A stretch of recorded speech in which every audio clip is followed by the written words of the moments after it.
شوفوا بقى، بصوا طرية ومرملة. عن اذنكم ثانية واحدة، والله تحفة، احلى من الجاهز. اموت انا بقى في الحروف دي، اكيد في ناس كتير زيي. طب اللي زي كده يخبط لايك، والله تستاهل 100,000 لايك. اعمليها بس بالطريقة دي ومش هتندمي. نخش بينا بقى على المقادير ونقول بسم الله. صلوا كده على النبي.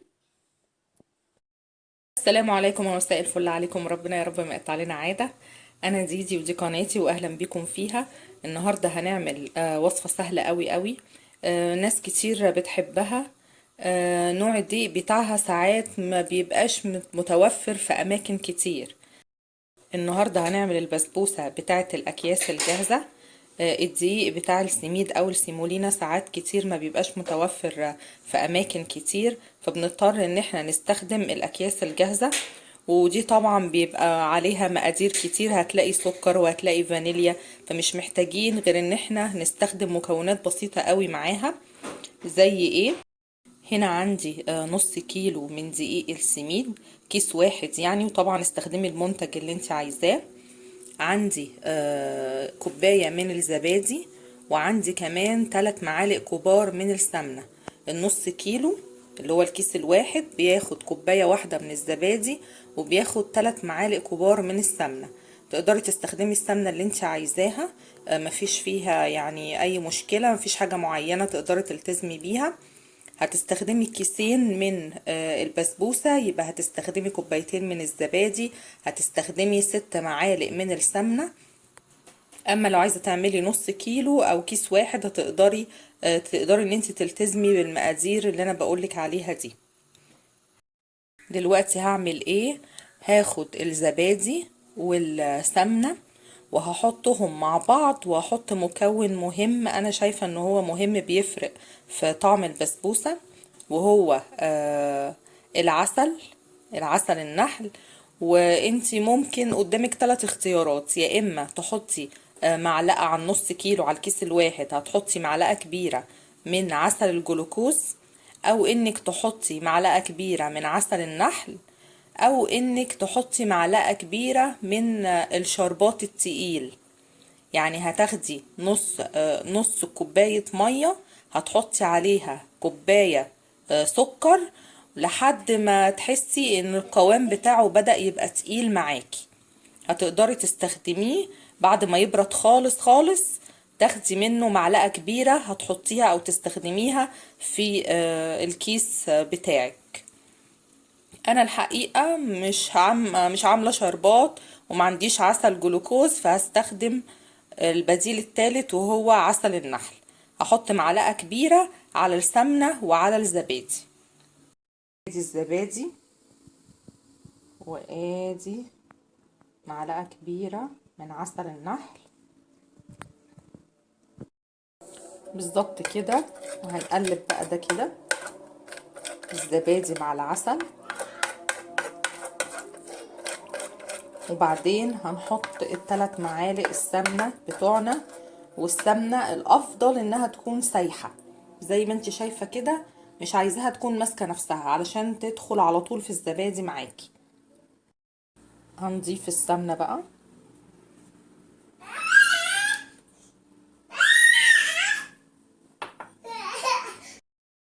بالظبط كده، وهنقلب بقى.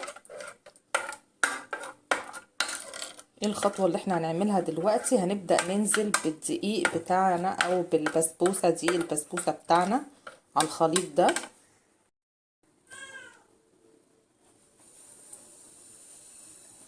بالظبط كده. بصي هتلاقي قوامها كده معاكي مرملة، لا هي ناشفة ولا هي سايلة، انا عايزاها بالطريقة دي. هنعمل ايه دلوقتي؟ مني بقى، ولا تحطي بيكنج باودر ولا تقولي معلقتين دقيق، هي البسبوسة بسبوسة. بلاش اضافة بيكنج باودر خالص، هتديكي نتيجة احسن بصراحة. انا جربت قبل كده بالبيكنج باودر ما عجبتنيش. يا ريت ما نستخدمش المكون ده في الوصفة دي. مع الاكياس الجاهزة ممكن تستخدميها مع دقيق السميد العادي. هتجيبي بقى الصينية بتاعتك وتدهنيها سمنة او طحينة زي ما تحبي، وهنبدأ ننزل بالمقدار بتاعنا ده بقى في الصينية. تمام كده. لو لقيتيها مسكت نفسها منك بسبب البرد، تقدري ان انت تجيبي طبق مية من الحنفية عادي جدا، وهتبلي ايدك كده وتضغطي وتفردي. تبلي ايدك تاني وتضغطي وتفردي لحد ما تفرديها في الصينية بتاعتك كلها. كده بقت جاهزة للتسوية. دخلها الفرن على حرارة 180 لحد ما تحسي ان هي احمرت من على الجوانب. بعد كده هنشغل الشواية من فوق علشان يبقى لونها ذهبي. هنيجي للخطوة اللي بعدها، وهي انك تعملي الشربات. هتحطيها على الرف اللي في الوسط لمدة تلت ساعة تقريبا، وزي ما تحبي بقى تقدري تعمليها سادة، عايزة تحطي عليها لوز، بندق، سوداني، زي ما تحبي. الموضوع ده يرجعلك. بالنسبة للشربات بقى، فأنا عندي هنا كوباية ونص من المية، هحط عليها كوباية من السكر. الكيس بياخد كوباية من السكر عليه كوباية ونص من المية. احنا عايزين الشربات خفيف، واحنا الكيس اساسا بيبقى فيه سكر، وحاطين معلقة عسل نحل، فمفيش داعي ان احنا نكتر سكر اكتر من كده، يعني يبقى اوفر وبوظنا الدنيا خالص. بالظبط كده بقى، قلبي لحد ما السكر ده كده يدوب، وبعدين هنرفعه على النار. اول ما يغلي هتوطي عليه يعني تقريبا 5 دقايق كده، وبعدين هتطفي، وبعدين تشوفوا معايا هنعمل فيه ايه.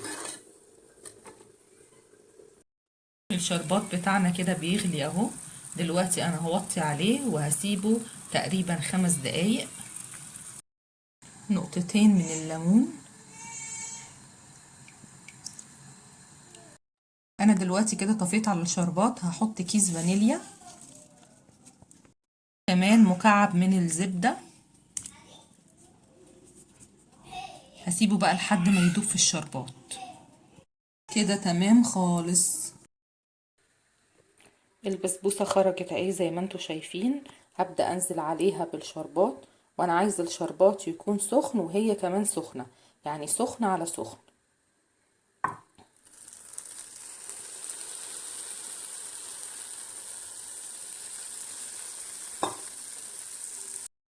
انا كده دلقت الشربات كله عليها.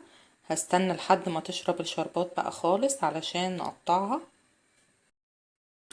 شايفين بقى طرية ازاي؟ بصوا، ولا ريحتها حكاية. كده اكون انتهيت من بسبوستي العزيزة اللذيذة. اتمنى تكون وصفتي عجبتكم، ونقول الحمد لله الذي كفانا واطعمنا واوانا، واسيبكم في رعاية الله، وتجربوا وصفتي وتقولوا لي رأيكم، ونقول مع السلامة.